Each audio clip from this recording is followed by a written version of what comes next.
Tiongkok saat ini tengah bersiap perang untuk mengambil Taiwan, yang artinya melawan Amerika dan Sekutu Barat. Pertanyaannya, apakah Tiongkok combat ready? Apa strategi Tiongkok selain kombatan perang militer? Apakah masanya adalah saat ini atau sekarang, di mana Amerika sedang ada masalah di dalam negeri dan menghadapi Rusia di Eropa Timur? Dua front besar bagi Amerika. Apakah akan menjadi titik lemah ketika di wilayah Asia Pasifik ada perang baru lagi yang harus menjadikan front ketiga dari sisi Amerika? Di sisi seberang, apakah Amerika combat ready untuk naval war, perang laut di Laut Utara Natuna tersebut? Apa pelajaran yang Indonesia harus ambil sekarang? Sebelum kita menjawab apa strategi Tiongkok dan apa strategi Amerika di Indo-Pacific War secara militer, kita ke Indonesia terlebih dahulu untuk mengantisipasi apa yang bakal terjadi ke depan dengan langkah yang dilakukan oleh pemerintah. Ini hanya langkah antisipasi kalau shit happen yang harus punya solusinya. Jangan pakai propaganda dan buzzer lagi. Jangan pakai narasi, tetapi kita bantu pemecahannya kalau rencana tidak sesuai kenyataan.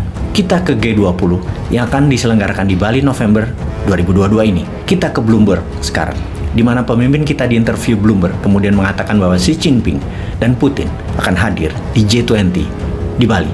Ramai debat dan komen para analis di Bloomberg. Namun secara kenegaraan, pemerintah Amerika dan negara sekutu barat anggota G20 belum bereaksi atas statement Xi Jinping dan Putin akan hadir ke G20 nanti di Bali. Pastinya mereka sedang berkalkulasi saat ini. Salah-salah di acara G20 di Bali akan absen negara Amerika dan negara Eropa Barat kalau diplomasi Indonesia di dunia salah maksud. Semoga G20 Bali bukan hanya pesta untuk negara-negara gurem tanpa hasil optimal. Kita tahu juga bahwa kurs rupiah sudah semakin melemah sekarang.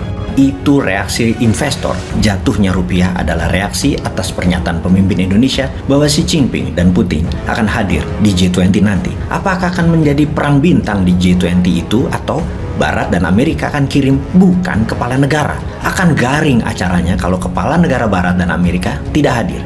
G20 terancam gak optimal karena bisa saja Amerika, negara Western Eropa, dan mungkin aliansi sekutu di Asia seperti Jepang, Taiwan, Korea Selatan nggak hadir, atau kalaupun hadir, basa-basi aja, tidak menghasilkan resolusi kemanfaatan pertumbuhan ekonomi dunia, apalagi ekonomi bagi Indonesia. Bayangkan, biaya besar yang sudah dikeluarkan lewat APBN, tapi tujuannya tidak jelas jadinya. Bisa blunder bagi Indonesia. Menganalisa ini semua, kita menjadi sering mengelus dada, menyayangkan keputusan demi mendapatkan citra dunia, tetapi tidak berpikir panjang. Apa legacy dan peran Indonesia di dunia internasional sehingga negara-negara besar di dunia mendengarkan apa yang kita katakan atau yang kita harapkan? Menurut pengamat Bloomberg, tidak ada sama sekali strateginya. Para pengamat Bloomberg tersebut bahkan mengatakan bahwa banyak pejabat Indonesia kebijakannya hanya mendengarkan kata-kata para oligarki yang support mereka sewaktu election. Sementara sepak terjang oligarki kita telah merusak legasi Indonesia yang mendapat predikat negara muslim demokrasi terbesar di dunia.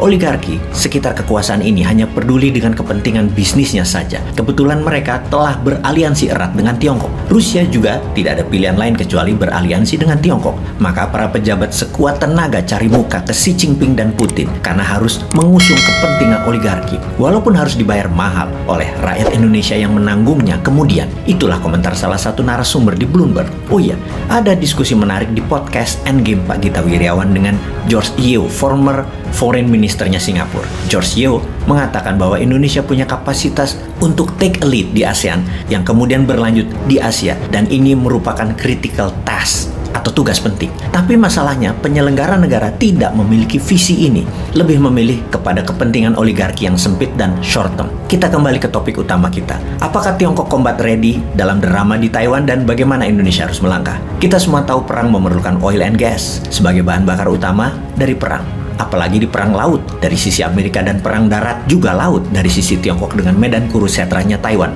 Perlu BBM untuk pesawat jet, untuk tank, untuk truk, untuk kapal induk, untuk kapal perang, dan lain sebagainya. Dan dari sisi ini bisa menjadi masalah bagi Tiongkok. Kita melakukan checklist tentang kebutuhan BBM Tiongkok. Tiongkok merupakan negara terbesar kedua di dunia dalam konsumsi BBM. Tidak seperti Amerika dan Rusia yang energi independen. Tiongkok hanya bisa memenuhi kebutuhan dalam negerinya dari hasil dalam negerinya sekitar 15%-an. Dan yang 80% Tiongkok harus impor.